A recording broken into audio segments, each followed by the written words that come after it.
Assalamualaikum warahmatullahi wabarakatuh. Dalam video kali ini kita akan membahas tentang makna daripada gerakan-gerakan dan juga bacaan-bacaan di dalam sholat. Oke, yang pertama, sebelum kita melaksanakan sholat, kita awali dahulu dengan membaca niat. Niat di sini tujuannya untuk memantapkan hati kita, sholat apa yang akan kita laksanakan. Ini juga nantinya akan menentukan sah atau tidaknya sholat yang akan kita laksanakan. Karena seperti contoh di dalam sholat subuh sendiri ada qobliyah, ba'diyah, ada sholat subuhnya, dimana ketiga-tiganya ini jumlah rakaatnya 2 rakaat. Jadi kalau kita tidak niat terlebih dahulu, maka nantinya akan terjadi kebingungan. Ini sholat apa yang saya laksanakan? Maka sebelum kita sholat, kita awali dahulu dengan membaca niat. Setelah kita membaca niat, kemudian kita mulai dengan gerakan yang pertama, yaitu takbiratul ikhram. Takbiratul ikhram yaitu mengangkat tangan sampai ke telinga. Di sini gerakan ini maknanya adalah ketika seorang hamba mulai melaksanakan sholat, maka dia melakukan gerakan seperti orang yang menyerah. Angkat tangan itu menyerah. Artinya dia menyerahkan diri seluruhnya kepada Allah Subhanahu wa taala. Setelah itu baru kita membaca bacaan yang pertama. Di sini ada sholat itu ada rukun, ada sunnah. Nah, bacaan setelah takbiratul ikhram, membaca takbir, yaitu membaca doa iftitah. Iftitah di sini merupakan sunnah. Artinya kalaupun tidak dibaca juga sholatnya tetap sah. Dan bacaan-bacaan iftitah tidak hanya satu. Ada Allah ma bait baini, ada Allahu akbar kabiro, manapun yang kita pakai semuanya diperbolehkan. Setelah membaca iftitah, kita lanjutkan dengan membaca surat Al-Fatihah. Surat Al-Fatihah ini masuk ke dalam rukun sholat. Artinya kalau kita tidak membaca surat Al-Fatihah, sholat kita tidak sempurna, tidak sah. Beda halnya di sini kalau kita mengikuti sholat secara berjamaah. Apabila kita melaksanakan sholat berjamaah, kemudian kita datangnya masbuk atau terlambat, ini batasnya adalah rukuk. Jadi bukan di bacaan Fatihahnya, tapi pada rukuknya. Tentu kalau kita masbuk, kita masih dapat rukuknya, itu kita tidak sempat membaca surat Al-Fatihah, tetapi di sini tetap sah karena status kita sebagai makmum. Nah, kalau kita sholatnya adalah munfarid, maka hukumnya wajib membaca surat Al-Fatihah.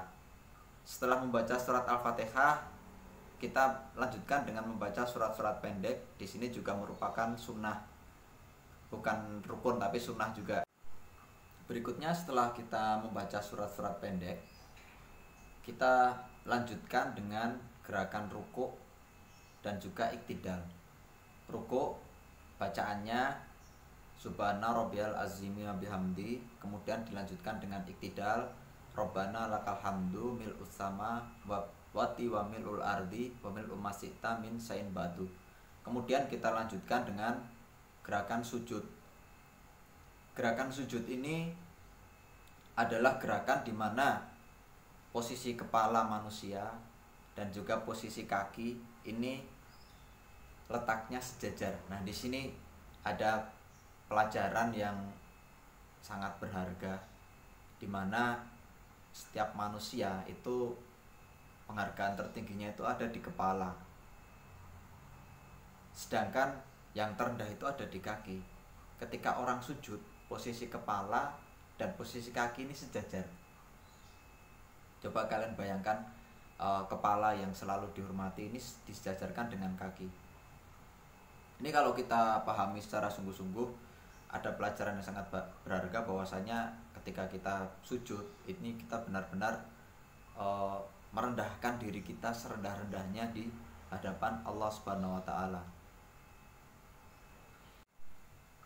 Berikutnya, setelah kita melaksanakan sujud, kita melaksanakan duduk di antara dua sujud. Duduk di antara dua sujud ini isinya adalah doa. Ya, doa kita. Yang pertama ada 8 poin di sini. Yang pertama adalah Robik Firli, yang artinya ya Allah ampunilah aku. Di situ kita meminta ampun kepada Allah. Robik Firli, warhamni, ya Allah kasihanilah aku.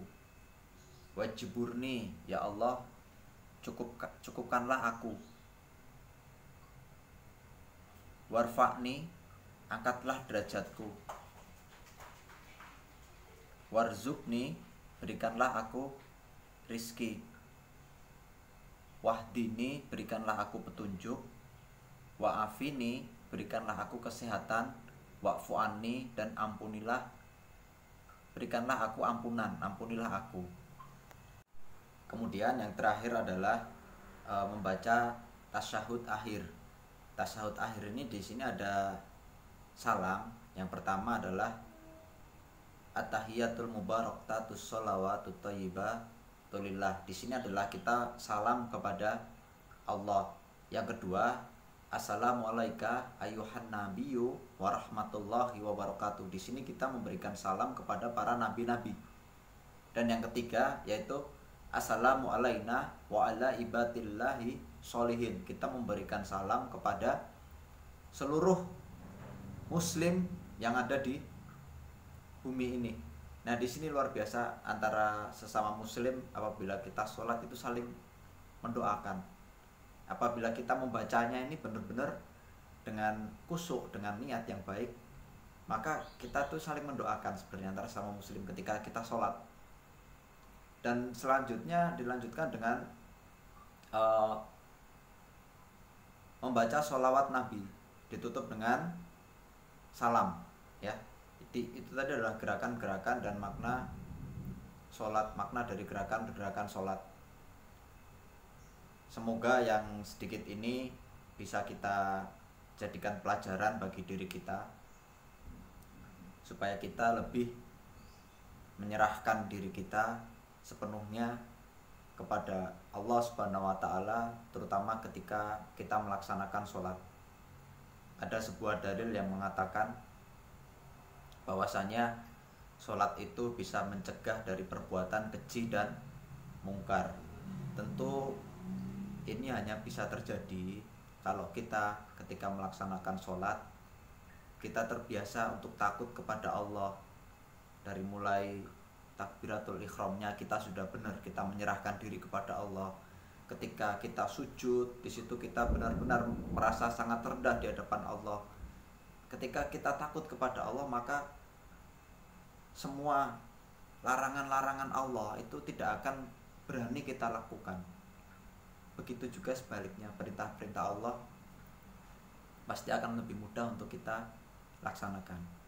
Semoga yang sedikit ini bisa bermanfaat untuk diri kita semua.